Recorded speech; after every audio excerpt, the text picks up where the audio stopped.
Mi invitado de hoy es un abogado, escritor que tiene una historia de vida preciosa que yo quiero compartir con ustedes. Recientemente editó el libro ¿Dónde andará Batey?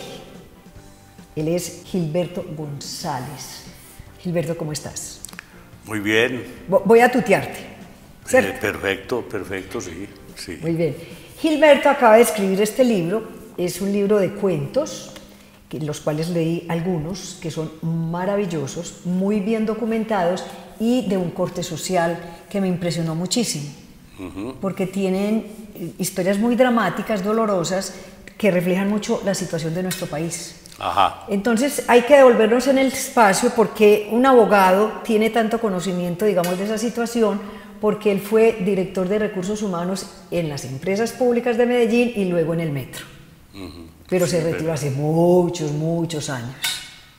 Sí, viví la época, yo creo que dorada de las empresas públicas, con un gerente excepcional, un líder extraordinario que fue el doctor Diego Calle Restrepo, quien en su actuación como gerente de las empresas le trazó en buena parte el destino a la empresa, porque todavía se sigue funcionando con lo que en ese momento se puso como base de desarrollo de la entidad. Después estuve en el Metro de Medellín también, en la misma cosa, en los recursos, como gerente de recursos humanos. Y me tocó una época también excepcional. Fue una experiencia extraordinaria porque, pues, iniciar un servicio como el del Metro y ayudar a que se iniciara, me parece privilegiado. Claro. Entonces esa información de esta situación del país, de la violencia, de los grupos, de la mafia y todo eso, ¿de dónde se nutre para todos estos cuentos? Me parece una pregunta muy interesante, porque hay algunos cuentos que surgen del ambiente que después de mi retiro me tocó vivir. Yo tengo una finca en San Carlos. Ajá. Y tal vez San Carlos fue el municipio más azotado por esa violencia de los años de finales del siglo y de principios de este.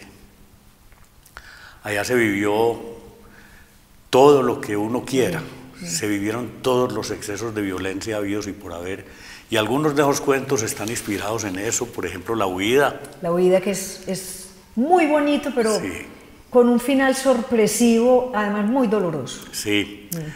También hay un cuento que se llama La triste historia de don Blas de Lezo, que es un cuento que transcurre en la época en que retorné después de 5 años de desplazamiento de San Carlos. Estuve 5 años desplazado y cuando regresé pasó lo que pasó con ese cuentecito.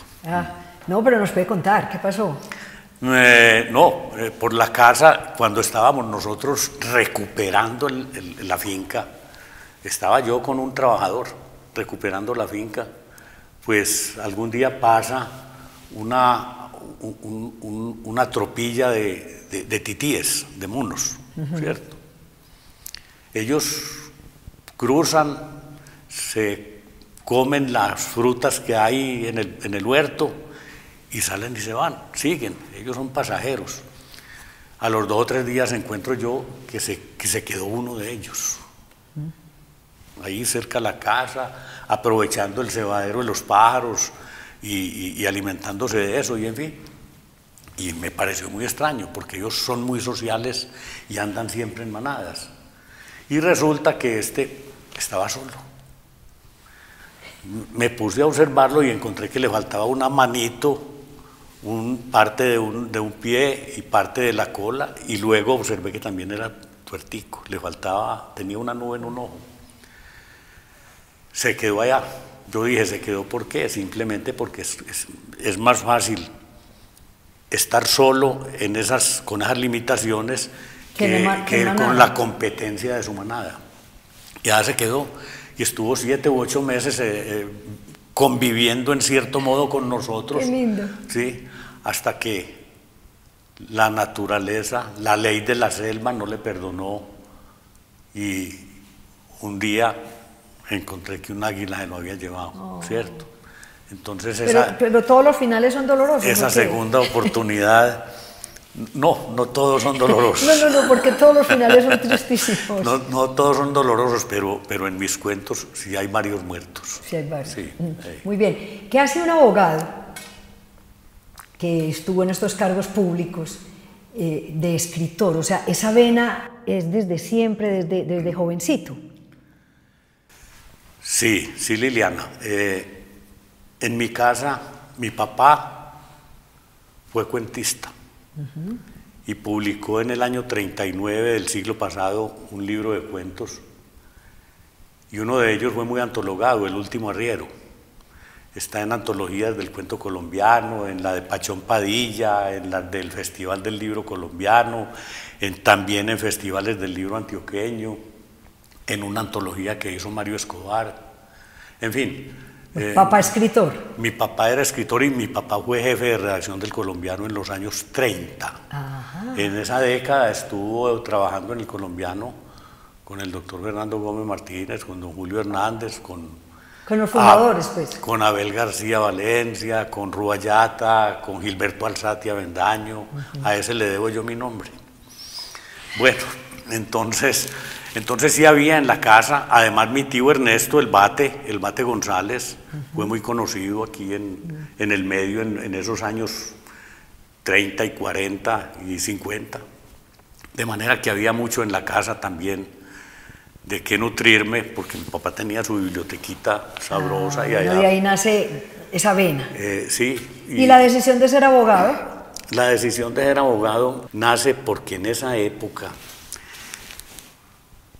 las humanidades no existían como una profesión, ni como una carrera, ni como nada, ¿cierto?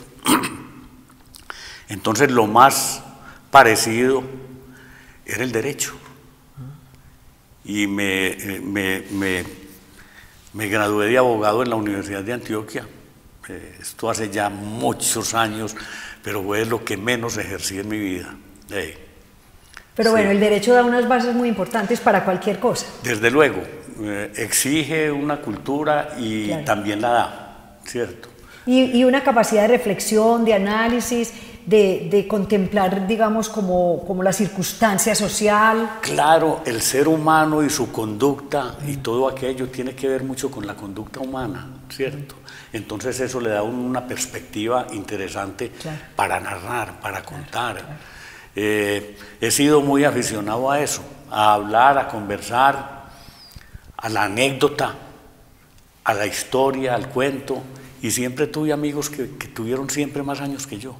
Hoy por eso estoy tan solo. Porque ya trascendieron. Ya prácticamente quedé solo, ¿cierto? Yo soy el viejo de la manada. Venga, yo le voy a cambiar de tema, y es que usted me trajo otro libro de una novela que escribió hace más tiempo y que la han editado 3 veces y está agotado inclusive ya en las librerías. Sí. ¿Y va a sacar la 4ª? Probablemente salga, no estoy seguro cuándo, pero sí va a salir. Bueno, sí va a eso salir. Está muy bien. Hablemos un poco de esta novela. Sí. Los trabajos de Hidárraga. Los trabajos de Hidárraga, sí. Esta novela, el escenario es mi pueblo. Aquí lo llamamos... pueblo Bolívar. Mi pueblo Bolívar, que en la novela se llama Naratupe. ¿Por qué? Porque Naratupe fue el nombre primigenio de la región, ¿cierto? Entonces, allá en los años 30 y 40 y principios de los 50 hubo una violencia partidista en la que se peleaba por el trapito rojo o por el trapito azul, ¿cierto? Que afortunadamente se superó, pero vivió esa época una violencia grande, y hubo un personaje que fue don Hidárraga, así le decía todo el mundo a Hidárraga, y don Hidárraga fue en 2 oportunidades alcalde del pueblo, casi que sin saber escribir, pero con una gran personalidad y un gran carácter. Y fue alcalde precisamente para tratar de pacificar un poco el ambiente violento que se vivía. Le hago una pregunta. ¿Y entonces esta novela mezcla realidad con ficción? Desde luego, sí. Claro, por eso es novela. Sí.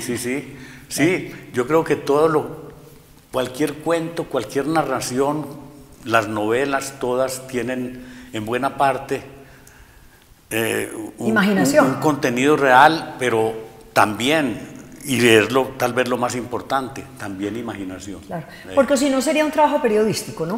Exacto, más bien de crónica o de historia, claro, pero no de narración, sí. No de ficción. Sí, claro, sí, claro. Sí. De todas maneras, usted le pone a eso porque, digamos, la forma como usted relata los cuentos o como escribe estos cuentos tienen una tensión continua, que uno dice, ¿qué va a pasar? ¿Qué va a pasar? ¿Qué va a pasar? Y normalmente esos finales son sorpresivos. Es que es muy del cuento. Y tiene, digamos que tiene una dinámica, yo diría que muy especial, muy entretenida, muy bien escritos, o sea, yo pues no soy la crítica en ningún momento, pero los encontré realmente muy bien escritos. Liliana, yo recurro mucho a un símil que me parece muy hermoso de Cortázar. Cortázar, en una conferencia que dictó en La Habana hace muchos años sobre la narrativa, trae una comparación que me parece maravillosa, ¿cierto? Y precisamente en eso diferencia el cuento de la novela. Él dice que en la novela se gana por decisión. Es un tema largo, es un tema que puede terminar como termina o puede terminar de otra manera. Y él dice que el cuento es cortante y en el cuento se gana por knockout, por KO, ¿cierto? Claro. Es decir, hay un final, se puede decir que inesperado, en la mayoría de los cuentos, muy similar también a lo que es el soneto.